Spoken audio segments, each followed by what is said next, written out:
지금 다시 좀 꿈틀꿈틀하고 있는 것 같습니다. 중국 이야기, 네. 중국의 지금 경제, 뭐 경기 부양, 뭐 이런 것들. 또 요즘에 또 독감도 또 돌고 있다고 하던데 그 얘기도 한번 좀 여쭤볼까요? 네. 우리 김경환 연구원님 함께하겠습니다. 어서 오십시오. 안녕하세요. 네, 반갑습니다. 네, 반갑습니다. 중국 상황은 지금 좀 어떻습니까? 일단은 리오프닝하고 이제 만 2년 지났는데요. 네. 사실 작년에 주가가 좀 오르긴 했는데 기본적으로 내수나 경기 상황을 좀 말씀드리면 지난주 금요일 날 중국이 4분기 성장률이 5.4%가 나와서 연간으로는 5% 성장을 했습니다. 근데 시장에서 아마 전반적으로 중국의 뭐 소비나 기업들 실적 이런 거 체감해 보시면 여전히 낮다고 많이 느끼실 거고요. 그 이유는 가격을 반영한 명목 GDP 성장률은 5% 성장보다 낮은 4%대가 나왔거든요. 그러니까 네. 저희가 디플레이터라고 얘기하는 그 수치가 마이너스가 계속 나오고 있는데 한 2년째 지금 그런 상황입니다. 한마디로 물량이나 네. 뭐 생산이나 뭐 혹은 뭐 수출 같은 수요들은 괜찮은데 소비라든지 투자라든지 이런 것들은 일단은 기본적으로 성장률도 낮고 이제 물가 반영한 것들이 마이너스가 나오다 보니까 실질적으로 가게나 기업들이 느끼는 체감 경기는 바닥엔 왔는데 여전히 작년에도 그렇게 개선폭이 크진 않았습니다. 다만 4분기 중국 성장률에 대해서 뭐 안 믿으실 수도 있고 혹은 믿더라도 전체적으로 생산이 좋아서 그랬겠지라고 생각하시는 부분도 맞는데 이제 수요 측면에서 말씀을 좀 드리면 이관신 얘기 많이 들어보셨잖아요. 네. 그러니까 노설비나 노소비재를 교체하면서 지원금을 주는 정책. 이게 시행한 지가 딱 4달밖에 안 됐거든요. 사실상 9월부터 지표부터 나온 건데 뭐 가전이라든지 전기차 쪽이나 이런 쪽은 상당한 좀 진작 효과는 있었습니다. 그러니까 소위 말해서 내구재나 소비재는 네. 증가율이 생각보다 높게 나와서 이걸 이제 올해도 굉장히 연장을 할 거고 실제로 1월에도 이제 스마트폰 쪽이나 패널 태블릿 이런 쪽도 이제 포함을 시켜서 뭐 우리나라 돈 뭐 30만 원, 40만 원씩 지원금 계속 준다. 그리고 이제 차량의 경우는 한 400만 원까지 주는 부분들을 이제 예산을 한 3배 잡을 거거든요. 그래서 뭐 이런 것들만 보면 본인들 시장 안에서 본인들 판매는 이제 조금씩 그 소비나 이런 것들은 이제 성장률 5%에 좀 다가가는 쪽으로 올해 좀 예상해 볼 수 있을 것 같습니다. 중국이 지금 금리가 얼마나 되죠? 금리는 어떻게 보냐에 따라 다른데 일반적으로 저희가 시장 금리, 뭐 국채 금리 이런 것들은 예. 막 진짜 1%대까지 지금 떨어졌고요. 뭐 일반적으로 대출을 받으러 간다라고 가정을 하면 한 3% 정도? 아니, 뭐 그거는 그렇고 하여튼 그러면 저 기준금리 정도를 볼 때 한 1%대 뭐 이렇게 중후반에 나오면 네. 성장 5% 하는 나라가 금리 1, 2%가 이게 되나요? 일단 국채 금리하고 중국 성장률하고는 뭐 네. 지난 15년 동안 항상 괴리가 좀 있었습니다. 그래서 물가를 반영한 뭐 명목 GDP랑 국채 금리를 많이 보는데 아시겠지만 리오프닝하고 2년 동안 중국의 장기 금리는 계속 빠져서 이제 자금 수요 약화되는 걸 반영을 했고요. 실질적으로 저희는 한 1%대는 좀 과하고 네. 다시 뭐 2%대 정도로 올라가야 된다 보지만 중국의 이제 지금 제일 큰 문제가 어쨌건 초과예금이 가계 기업이 다 은행에다 쌓아놓고 있었었고 네. 은행 입장에서는 이걸 운용해야 되니까 결국에 투자할 수 있는 픽스드 인컴 그러니까 뭐 이자가 나올 수 있는 부분이 결국에 국채다 보니까 네. 채권 매니저들이 더 주식처럼 공격적으로 채권을 사고 주식 쪽은 ROE나 ROIC 이런 것들이 떨어지니까 수익성이 떨어지니까 네. 오히려 주식은 조금 지지부진한 이런 상황이 이어집니다. 그래서 지적하신 대로 네. 장기 금리는 올해 만약에 추가적으로 하락을 한다면 올해 중국 주식이나 경기에 대한 기대감이 더 낮아질 거고요. 그렇겠네요. 반면에 이제 저희 예상은 바닥 확인을 하거나 이제 장기 금리가 어느 정도 안정이 되면 시장을 좀 보실 수 있을 거라고 보여집니다. 네. 그러니까 그 주식의 매력이 높아져야 그게 좀 바뀝니까? 일단 돈은 되게 많이 쌓여져 있습니다. 지금 중국의 뭐 소비든 투자든 주식시장이든 돈이 부족한 건 아닌데 네. 돈이 돌지 않았고 돈이 안 도는 이유는 전 사회적으로 볼 때 투자할 만한 어떤 대상, 그러니까 뭐 어떤 실물이 됐건 혹은 지금 지적하신 대로 장기 금리가 저렇게 낮아지는데도 차라리 저게 낫겠다라고 생각할 정도의 투자 심리 부진이나 상대적으로 기업들의 마진율이 안 나는 거죠. 그러니까 중국 네. 증시가 우리나라가 지금도 이미 많은 중국 제조업 기업들한테 위협을 받고 있지만 경쟁력이나 총량으로 보면은 나쁘지 않은데 항상 안 좋은 이유는 CATL이나 BYD 같은 1등 기업들도 마진율이 낮다는 거죠. 그러니까 헐값을 만들어서 물량을 만들고 시장 점유율을 가져가다 보니까 모든 기업들이 다 이렇게 행복하지 않은 상황인 건데 이제 저희가 올해 내년에 보는 거는 1등 기업들 중심으로는 마진율이 좋아지는 신호들이 있거든요. 뭐 이런 것도 이제 봐야 되는데 그런 게 없다 보니까 뭐 주택 가격 포함해서 돈들이 갈 데를 못 찾는 상황이 지난 2년 동안 이어진 거죠.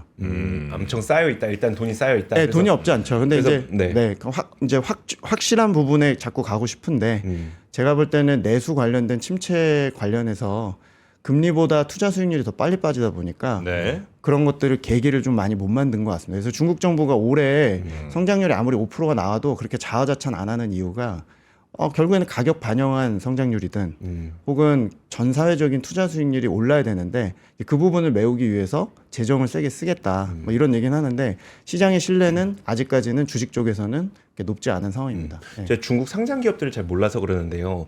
작년만 보더라도 다른 전기차 업체들은 전 세계적으로 다 힘들었는데 중국은 달랐다. 중국은 전기차 엄청 팔렸다 그랬잖아요. 네. 그럼 그 중국 전기차 업체들 중국에 상장된 기업들이 있는 거죠. 네. 그리고 그 기업들에 대한 투자 수요도 많았어요. 기본적으로는 그러니까 기본적으로 주식 관련해서 저희가 뭐 친환경 분야, 그러니까 네. 중국이 최근 몇 년 동안 공급 과잉을 만들었던 분야의 경우는 태양광도 그렇고 전기차, 배터리 다 주가 측면에서는 작년 하반기에 관심도가 많이 높아지고 실제로 자금들이 좀 많이 들어갔고요. 다만 이제 이렇게 된 계기는 중국이 작년에 이관신 정책이 됐건 이제 내수 시장 가지고 어떤 수요를 물량을 만들긴 했는데 이제 여기서 보면 주가가 이제 이미 많이 과도하게 빠진 상황에서 네. 이제 저가 매수 측면에서 좀 들어간 측면 하나랑 두 번째는 공급 과잉이 이제 해소가 돼서 후발 업체들은 이제 점점 죽을 거고 상위 업체들 중심으로 태양광이든 뭐 배터리든 전기차든 이제 조금씩 상위 기업이 다 먹는 뭐 테슬라 밸류체인이든 BYD 밸류체인이든 본인들이 먹는 쪽으로 이제 기대를 하고 주식이 선반영을 좀 하니까 이제 그런 측면에서 자금들이 좀 쏠렸는데 올해 검증해야 될 것도 여전히 남아있긴 합니다. 후발업체가 정말 다 죽을지 아니면 상위업체 중심으로 가져가는 건 맞는데 수익이 날지 지금까지도 여전히 가격을 인하해서 물량을 만들고 있다 보니까 이제 이런 것들은 검증을 좀 해야겠죠. 그러니까 주식을 한다는 것 자체는 저희가 뭐 당연히 불확실하고 네. 개선을 이제 기대를 하고 이제 가는 거지만 어쨌건 이제 우리나라나 미국이나 뭐 기타 시장에서 볼 때는 이제 중국이 어쩔 수 없이 주도한다고 인정해야 되는 산업들이 많아졌잖아요. 네. 기존에 뭐 철강이든 화학이든 정유든 그랬고 최근에 중간에 뭐 LCD나 디스플레이도 그렇고 이제는 뭐 친환경 쪽도 중국이 규제를 받아서 수혜를 보는 걸 봐야 될 정도니까 중국 자체적인 마진율이 좋아지기 전에는 전반적인 산업들이 다 어렵다고 봐야 되거든요. 반대로 중국의 주식 관련해서 1등 기업들이 이제 마진이 나온다 드디어. 네. 본인들이 이제 MS 먹으려고 저렇게 지옥 같은 경쟁을 만들었다가 네. 전기차 태양광에서 1등 기업들 수익률이 그러니까 마진율이 올라간다라고 가정을 하면 음. 국내나 뭐 혹은 해외 시장에서 관련과 경쟁하는 기업들도 오히려 이제 조금 수혜를 볼 수 있다고 저는 생각을 합니다. 네. 네. 그 중국 뭐 경제 관련 얘기할 때마다 이제 많은 분들이 지적하시는 것이 그 부동산 문제잖아요. 네, 네, 네.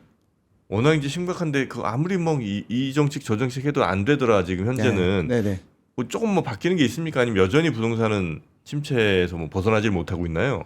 제가 뭐 항상 댓글에 욕 먹는 게 이제 중국 애널리스트들이 이제 부동산 좋아질 거다 혹은 바닥이에요라고 해서 인디안 기후제를 오랫동안 드렸는데 인디언 기후제. 네, 욕을 제일 많이 먹죠. 근데 실제로 중국 부동산은 조금 바뀐 것 같습니다. 조금? 그러니까, 네, 그러니까 조정은 한 3년 반 동안 조정이 있었고요. 예. 주택 거래는 한 고점 대비 50% 빠졌고 이제 주택 가격도 거의 뭐 매물 기준으로 한 40% 조정을 받아서 뭐 상상하기 어려운 동북아시아에서 이렇게 부동산 쪽에 대해서 많이 들고 있는 가게들 입장에서 보면 벼락 거지가 됐다가 일단 작년 4분기에 조금 변화가 있었습니다. 이 네. 어떤 것들이냐면 건설 경기나 이런 것들은 아직도 바닥 확인 과정이고요. 다만 그 우리가 알고 있는 상해, 심천, 광주, 뭐 북경 이런 도시들의 구축이나 기존 주택 거래는 굉장히 급증하면서 가격이 네.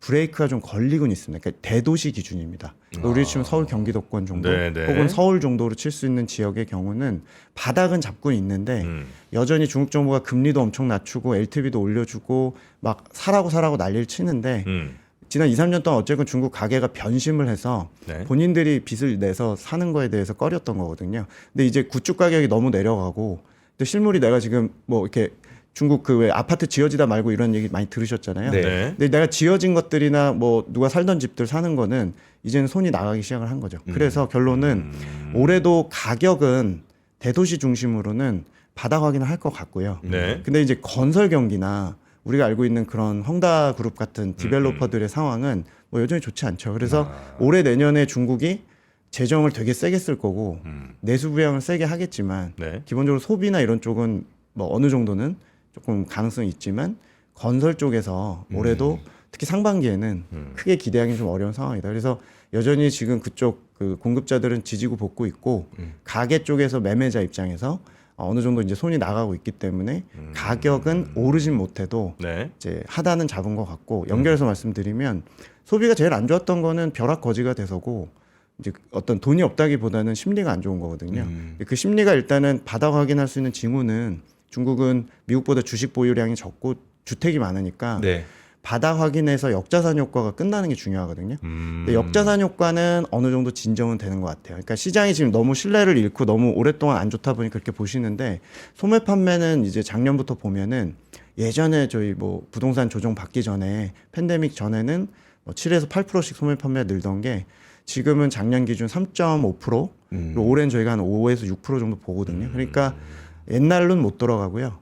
다만 그들의 소비가 가성비로 극단적으로 갔다가 네. 바닥에서 조금씩 주택 가격이 멈추니까 어느 정도씩은 소비 쪽에는 이제 주택 가격 하락 이제 축소가 좀 영향을 네네. 주는 것 같습니다. 그러니까 역자산 효과라는 게 이제 가격이 주택 가격이 떨어질 때 네. 실제로 내가 그만큼 손해 보진 않았고 왜냐면 가격 아직 팔진 않았으니까 않았으니까. 그럼에도 불구하고 떨어진 거가 이제 내 마음에 너무 영향을 많이 줘서 네, 뭐 주식도 안 좋고 소비 못 하고 뭐 이런 거죠. 네, 맞습니다. 중국 자산 시장은 사실은 작년 1년만 빼고는 그 전에 한 3년 정도는 뭐 갇혀 있기도 했고 뭐 제로 코로나도 했고 여러 가지로 안 좋았지만 계속적으로 하락을 했죠. 자산 가격 자체가 채권 네. 빼고 그러다 보니까 뭐 재밌는 일은 없었고 소비에 대해서도 굉장히 보수적으로 간 게 작년까지 상황이었죠. 혹시 그러면 이구안신이 그 효과가 있다고 여기저기서 얘기는 많이 나오던데 우리가 눈으로 좀 확인할 수 있는 어떤 그런 자료들이 좀 있어요? 이구안신. 실제로 뭐 작년 4분기에 중국 전기차나 이런 것들이 뭐 국내 대비해서도 그렇고 예. 상대적으로 차이나 무슨 뭐 전기차 무슨 배터리 이런 것들이 상대적으로 좋았던 거는 이관심 기대감이 있는 거고 아까 4개월 정도 시행했는데 효과가 꽤 괜찮았다. 네. 그리고 사실은 중국 당국자들 그러니까 이거 정책 시행하고 있는 중국의 상무부나 이런 쪽의 그 공무원들은 상당히 지금 고무가 돼 있거든요. 왜냐하면 이 효과 생각보다 괜찮다. 어차 신차도 계속 교체를 미루다가 보조금 준다고 하니까 괜찮네라고 지금 하고 있는데 실제 그냥 지난주에 나온 중국 성장률도 그렇고 이제 소매 판매는 드러나고는 있고요. 근데 시장에서도 아직 조금 가소평가하고 있는 것 중에 올해 중국이 어쨌건 재정을 세게 쓴다고 하는데 보통 강도로 될 것 같지가 않다 보니까 네. 또 이제 내일 집권하는 트럼프 쪽의 공격도 뭐 만만치 않을 테니 뭐 저거 되겠냐 이렇게 생각하시는데 사실 제가 이관심만 얘기를 좀 드리면 올해도 한도 배정이 이제 한 3배에서 4배 정도 예산을 잡을 거거든요. 왜냐하면 그 효과가 한도 3배, 4배라는 게 4개월 했었잖아요. 네네네. 4개월에 3배, 4배예요? 아니면 4개월을 연간으로 환산했을 때 3배? 작년에 연간 배정의 기준으로 실제로 그러니까 시행을 한 거는 4, 5개월 정도인데 4개월인데 네. 실제로 작년 연간 한도가 이제 1,500억 위안 정도였었거든요. 네. 이제 올해는 1,500억 위안에서 한 3배 이상인 한 5천억 위안 정도. 제가 그 왜 여쭤보냐면 4개월에 3배면 그냥 똑같은 거잖아요.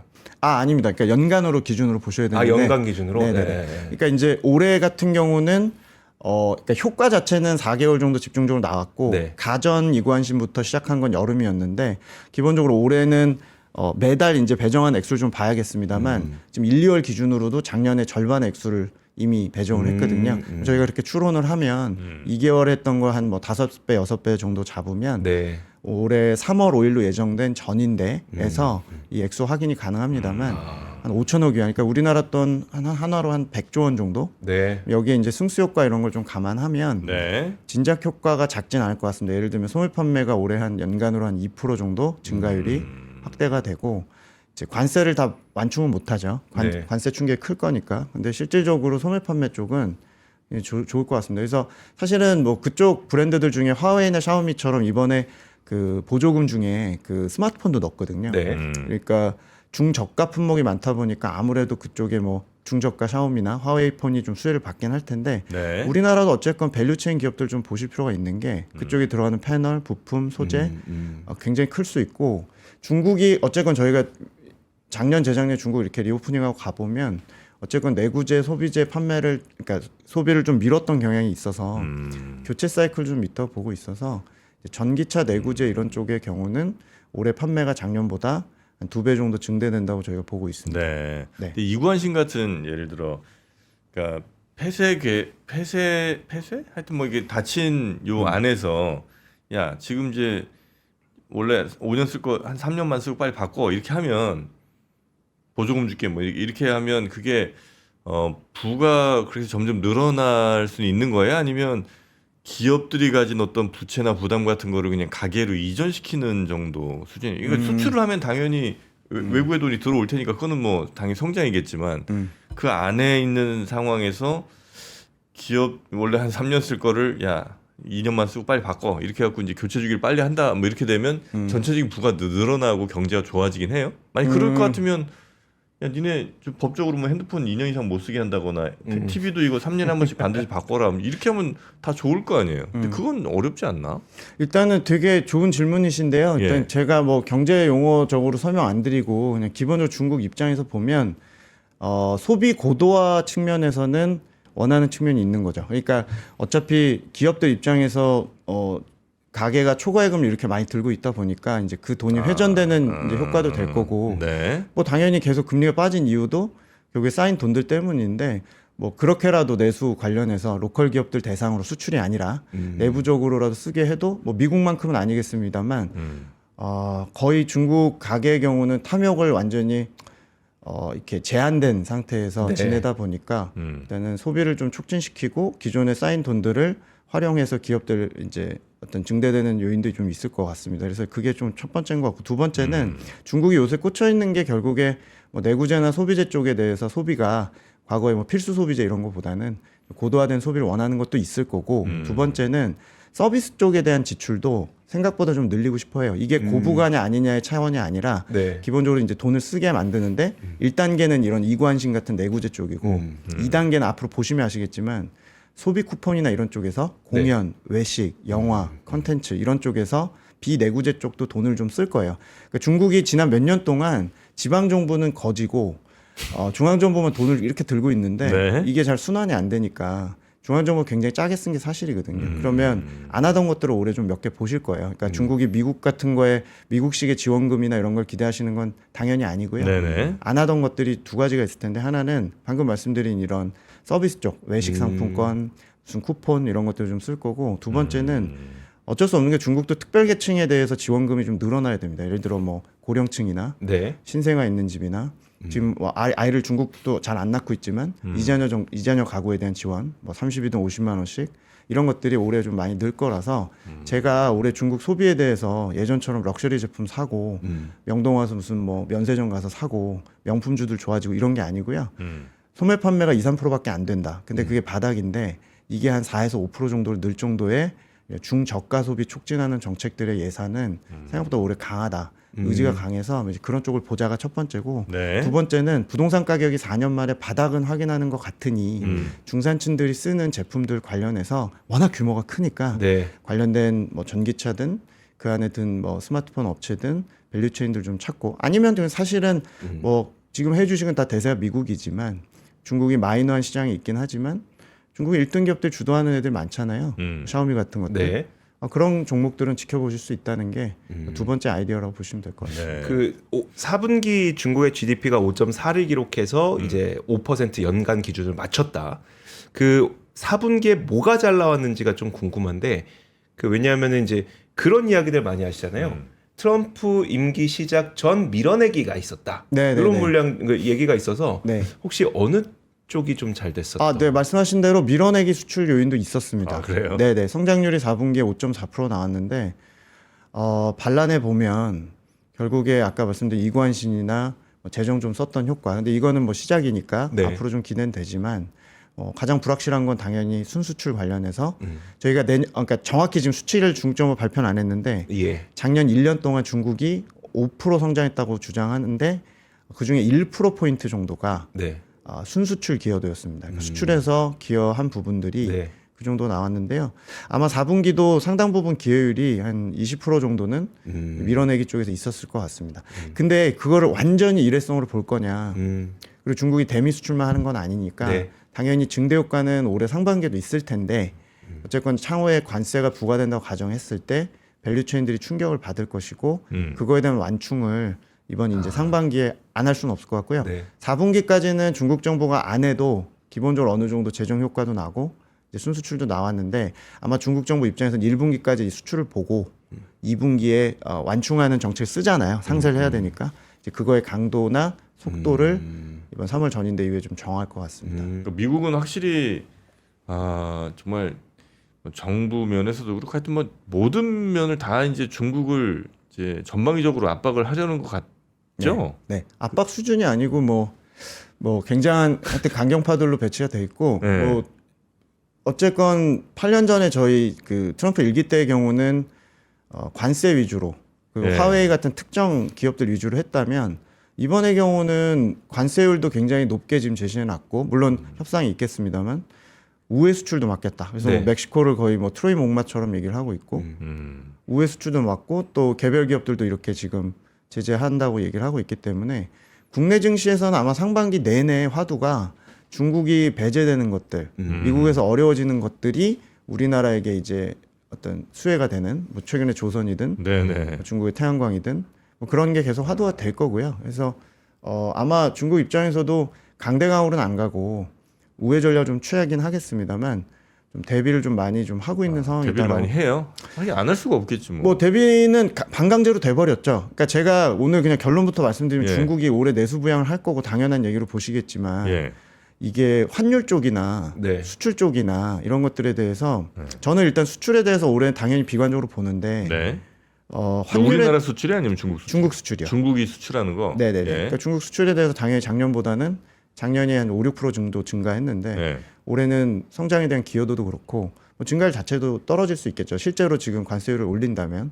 근데 이제 제가 좋게 보는 부분이랄까 방어라고 볼 수 있는 부분은 환율입니다. 그러니까 네. 뭐냐면 중국이 일기 때보다 대비가 지금 잘 돼 있는 반강제든 주동적이든 잘 돼 있는 부분이 뭐냐면 수출 단가나 기타 통화들 대비해서 그러니까 중국의 위안화가 실제 바스켓 환율로 보면 이미 지난 4년 동안 한 20% 정도 절하가 돼 있거든요. 네. 단가도 헐값으로 지금 이미 떨어져 있는 상태라서 의외로 올해 이제 중국이 관세를 때리면 네. 더 덤핑을 하거나 혹은 더 환율을 뭐 절하시켜서 혹은 이렇게 할 수도 있다는 전략에 대해서 우려하실 수 있는데 저는 그 가격적인 측면에서는 굳이 수출 대미 수출만 살리겠다고 내수 부양 포기해 가면서 많은 걸 포기하면서 그렇게까지 인위적으로 평가절하하지 않을 걸로 보고 평가절하를 달러 위안을 크게 안 시켜도 네. 기본적인 수출 경쟁력이 워낙 내부적으로 가격적으로 좋기 때문에 네. 차라리 뭐 내부적으로 공급 과잉을 좀 해소하거나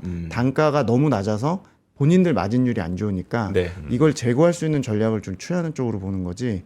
그러니까 환율에 대해서는 저희가 좀 방어로 좀 보고 있고요. 수출에 대해서는 어쨌건 충격은 당연히 있을 겁니다만 기본적으로 국가나 지역 품목이 좀 다변화된 측면이 있기 때문에 그러니까 저희가 소위 말하는 경착륙, 그러니까 하드랜딩한다 이런 시나리오는 2018년보다는 오히려 확률이 좀 낮아져 있는 상황입니다. 중국은 참 중국도 답답하긴 하겠어요, 그죠? 물론이죠. 예. 너무 답답할 텐데 네. 미국은 하여튼 뭐 거의 모든 방법을 다 동원해서라도 막으려고 하는 것 같고 어쨌든 중국은 뭔 방법을 써서라도 하여튼 뚫으려고 하는 것 같은데 그러다가 이제 이게 자칫 뭐 조금 우발적인 뭐 군사 충돌이나 이런 걸로 혹시 가지 않을까 뭐 그런 게 안 가겠죠 그까지는. 지금은 뭐 시나리오는 올해 저희가 가정하지 않고 있고요. 그렇죠. 예. 중국은 올해 이제 연간으로 보면 큰 틀에서는 트럼프 집권 2기의 어떤 공세 방어를 보실 수 있지만 더 큰 거 측면에서는 이제 올해가 중국이 5개년 계획 마지막 해인데 네. 사실은 내수 침체를 해결하는 게 더 우선순위를 두고는 있습니다. 공식적으로는 뭐 방어로 당연히 생각하시겠지만 네. 더 크게 보면 최근 몇 년 동안 내수 침체 관련해서 아까 말씀드린 부동산 가격 같은 가격 신호나 뭐 중국 물가 형편없이 낮거든요. 근원 물가도 지금 낮고 그래서 물가 낮은 거는 당연히 공급 과잉 문제였다고 생각하시지만 사실 내부적으로 소비나 투자가 침체돼 있고 그래서 그런 것들을 탈파하기 위해서 올해와 내년에 한 2년 정도는 상당히 강력한 재정 정책 그러니까 중앙 정부는 돈이 있다고 말씀드렸잖아요. 네. 네, 그쪽에서 이제 저희가 3월 5일이나 이런 전인데서 보시겠지만 네. 상당히 공격적인 재정 적자율 편성 이런 걸 통해서 일단은 룸을 만들 거고 생각보다 중국이 올해 증시 부양이나 네. 이 내수 부양 특히 소비 쪽에 돈을 쓰고 이러는 것들에 대해서는 기대를 너무 안 하시기 때문에 그거에서 조금씩 기대하시는 것보다는 상회하면서 나올 가능성이 그래요? 높고요. 네네. 그래서 저희가 올해 중국은 강대강으로 미국과는 최대한 좀 우회하고 올해 어쨌건 수출 쪽에서 마이너스 되는 부분들이 성장률 측면에서 1, 2% 정도 넘을 수도 있기 때문에 네. 재정에서 3에서 한 5%까지 만드는 전략을 취할 거고 저희가 감히 뭐 중국 증시에 대해서 뭐 아직도 중국 증시 봐야 되냐 이제 이렇게 얘기를 하신다면 올해 중국은 그냥 철저히 내수주들 네. 시가총액의 한 85%가 내수주다 보니까 본인들 내수하고요 외국인 비중 한 6% 되거든요. 그러니까 이제 로컬 자금들 네. 90%가 넘는 로컬 자금을 가지고 이제 내부에서 좀 승부를 보는 부분이고 무엇보다 중국 증시가 안 된 거는 최근 몇 년 동안 외국인 신뢰도 있고 미국도 제재를 받고 또 내부적으로 보면 핵심은 ROE라는 이제 수익성 데이터가 수익률 데이터가 한 3, 4년 정도 빠졌습니다. 근데 이제 최근에 중국의 대형주들, 네. 그러니까 중국이 주도하는 산업이나 중국의 소비 기업들의 1등 기업들의 어떤 ROE는 이제 바닥 확인 신호를 좀 보이고 있거든요. 심지어 올해는 좀 올라가는 기업도 있을 것이고 그래서 그렇게 보면 그냥 내수주 중심으로 미국과 좀 다른 시장이니까 네. 그런 측면에서 저희가 중국의 홍콩이나 중국의 이런 대형 지수들을 좀 바라보자인 게 저희가 이제 중국의 방어 전략과 함께 중국 증시를 보는 이유입니다. 1대1로는 계속해요. 1대1로요. 네. 1대1로는 뭐 그거 10년 사실 그게 지금 네. 미국 심기를 제일 많이 건드린 거 아니에요? 초기에는 그랬었는데 네. 실제로 지금은 그냥 어떤 본인들의 장기적인 뭐 에너지든 네. 지역적인 어떤 그 반미 동맹이라고까지 표현하기 좀 그렇지만 어쨌건 미국 견제 동맹이든 간에 그런 걸 구축하는 데 많이 사용됐고 네. 실제로 실리가 계속 있었는지는 좀 불분명하고요. 다만 확실한 건 네. 1대1로 작년에 10주년일 때 저희가 데이터를 이렇게 뽑아 보니까 네. 모든 지역에서 원자재, 뭐 광물 전반적인 투자를 굉장히 많이 해서 조금 그런 쪽에서 대비하는 전략이었고 미국과 제일 예민한 부분은 그냥 전반적인 이 동북아시아 전략 자체에 대해서 미국이 견제할 수밖에 없게끔 만드는 행보들이었으니까 뭐 연결은 될 것 같습니다. 예. 결국은 정리를 해보면 수출은 다소 부진할 가능성이 있으니 그거 우리가 내수로 막 메꿔보겠다라고 하는 전략이 올해 중국의 전략이 될 것 같고 그것 때문에 재정을 엄청 풀어서 니네가 돈을 쓸 수 있도록 도와줄게 라고 하는 게 올해 핵심일 것이기 때문에 중국의 내수주들이 좀 괜찮을 거다라고 하는 게 올해 전망이신 거네요. 그렇죠. 그러니까 2017, 18년 무역전쟁 1기 때 대비해서 중국의 사이클은 뭐 다 바닥이죠. 그러니까 바닥이니까 더 여기서 지하실 갈 거다는데 이미 지하실이고요.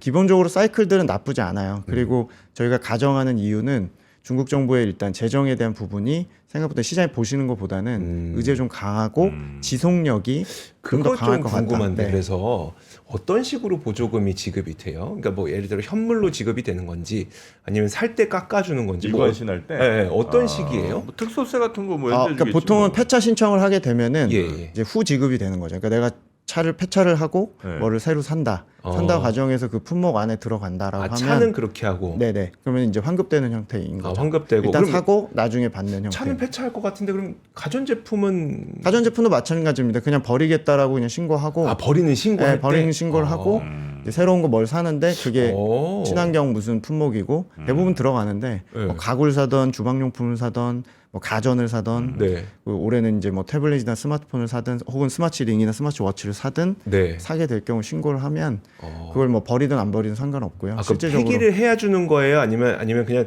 뭐 거긴 당근 같은 거 없습니까? 그러니까 차량은 폐기 신고를 해야 되고 네. 제가 뭐 그런 소가전이나 가전들까지는 어떻게 하는지는 뭐 모르겠습니다. 보상 판매 같은 거 많이 하겠지. 그런가? 예, 기업들 뭐 이렇게 좀 찔러주고. 차량은 아마 이제 확실히 좀 깐깐하게 볼 것 같고 근데 아마 일반적인 가전이나 이런 것들은 사실은 폐차 그러니까 없애는 것보다는 그렇죠, 네네. 기본적으로 사는 쪽에서 지원 품목에 이제 해당하느냐 뭐 이런 게 중요할 것 같습니다. 그 소비자들, 그러니까 중국 소비자들한테 그게 확 와닿는 건지 아닌지가 좀 애매해서 왜냐하면은 우리가 보조금을 지급한다고 이제 할인을 해주게 되면 사실 할인된 가격 자체가 그냥 그 제품의 가격으로 인식되더라고요. 아니요, 돈으로 받는 거예요. 돈으로. 그러니까 이게 이러면 좀 느낌이 달라지니까. 네네. 돈으로 받는 거. 사면 나중에 이제 이렇게 지급되는 거. 보증을 받고. 지급으로 되는 거면. 네네. 깎아서 하는 거면은 효과가 반감돼요. 그러니까 그래서 여쭤본 겁니다. 네네. 그런 식이구나. 네, 지급되는 거고요. 네. 기본적으로 이제 그 지급 액수가 올해 한 3배 확대된다라고 보시면 됩니다. 그럼 이제 그럼 우리가 혹시 뭐 중국 주식 하시는 분들도 있고 아니면 이제 우리 기업들이 그 중국의 변화에 따라서 어떻게 바뀔까 이제 크게 두 종류로 이제 관심들이 있으실 거 아니에요. 그렇죠. 네. 중국 투자하신 분들은 내수주 쪽으로 가면 되고 맞죠? 네. 예, 그리고 그럼 중국에 뭐 수출하는 혹은 뭐 연관이 많이 있는 우리나라 회사들은 역시 중국의 어떤 뭐 뭘 상품 만드는데 중간재 같은 거 이렇게 많이 납품 네. 같은 거 하는 그런 회사를 위주로 보면 될까요?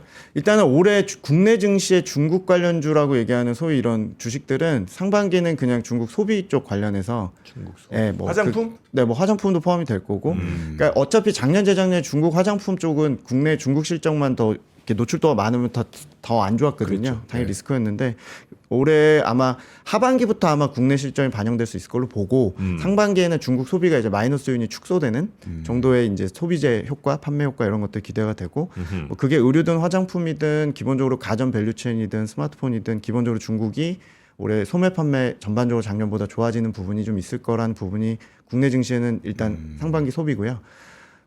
중국 증시는 제가 그냥 짧게 말씀드리면 어차피 제가 이제 내수주가 됐건 로컬 자금 가지고 간다고 말씀드렸는데 어쨌건 올해 2월하고 4월달 장세를 저희가 좀 기대를 하고 있고 네. 워낙 기존에 중국 관련해서 다 털어버리셨거나 또 지금도 들고 계시면서도 막 욕이 나올 수도 있고 그러실 수 있는데 네. 기본적으로 저희가 올해 상반기는 실적이 바닥인데 내수 관련해서 기대감이 좀 있다 보니까 이제 중국 홍콩의 이제 그냥 항생 지수나 저희 CSI 300 같은 거 계속 말씀드리고 있는데요. 네. 올해 전망치 상단 한 15%에서 한 20% 정도 보는데 어떤 개념이냐면 신흥국에서 중국을 배제하는 전략이 이제 과했던 측면이 일부 네. 진정이 되고 미국을 저희가 팔아서 네. 완전히 중국 넘어 그런 전략이 아니라 조금 과도하게 쏠린 지역마다 이제 이런 부분이 있다 보니까 중국에 대해서 조금 과소한 전략들을 조금씩 끌어올리자 정도이고 신흥국에서 인도 대비해서 상반기에는 중국을 오히려 수익률 측면에서는 네. 조금 더 낮게 보고 있거든요. 이미 좀 그 트럼프 집권 위기에 대한 불확실성 이런 것들도 좀 일부 반영된 측면이 좀 있기 때문에 네. 제가 오늘 자세히 설명을 못 드렸지만 2월하고 4월이 좀 춘절 장세라고 그래서 네. 유동성 효과나 부양책 효과가 좀 극대화되는 측면이 좀 있기 때문에 그래요. 없으실 경우에는 그런 전략이 가능하고 과도하게 이제 해외 쪽에서 당연히 미국이다 보니까 이제 중국 쪽에 대한 포지션 이런 것들을 네. 조금씩 올리자 정도의 스탠스라고 보시면 됩니다. 알겠습니다. 자, 저도 그럼 이제 중국의 내수주 마오타이지 뭐 마오타이 한번 좀 잘 바라보면서 관심 한번 가져보도록 그때 하겠습니다. 말씀하셨던 게 마오타이는 부동산 경기랑 되게 직결된다. 아, 그랬나? 네, 선물로 많이 준다. 부동산 건설할 때. 그러네. 그냥 지수 사시면 될 것 같아요. 지수로. 네. 난 이렇게 지수가 싫어. 나 지수 투자하는 걸 너무 싫어해요. 중국 지수는 또 특별히 또 그렇게 좋은 격들이 많지 않으실 거라. 근데 이제 작년 기준으로 보면 어느 정도 이제 바닥은 찍은 것 같고요. 그리고 중국 지수가 나스닥 같이 이쁘게 올라가지 않습니다. 항상 끌어올려 놓고 또 한번 지기고 복구 패대기 받고, 치고. 또 올렸다가 또 이렇게 하는데 하단에 올릴 거라고 보는 게 이제 네. 시각이라서 네. 뭐 대기하는 수요라고 보시면 될 것 같습니다. 네, 알겠습니다. 자, 오늘 함께 해주신 하나증권 김경환 위원님이시고요. 네, 새해 복 우리- 많이 받으시고. 네, 김경환 위원님 네. 대단히 감사하고요. 네, 또 감사합니다. 뵙겠습니다. 고맙습니다. 감사합니다. 삶의 격을 높이는 9가지 지혜를 함께 나눕니다. 위즈덤 칼리지 시즌 2 영상 아래 링크를 클릭하시면 자세한 내용을 확인하실 수 있습니다.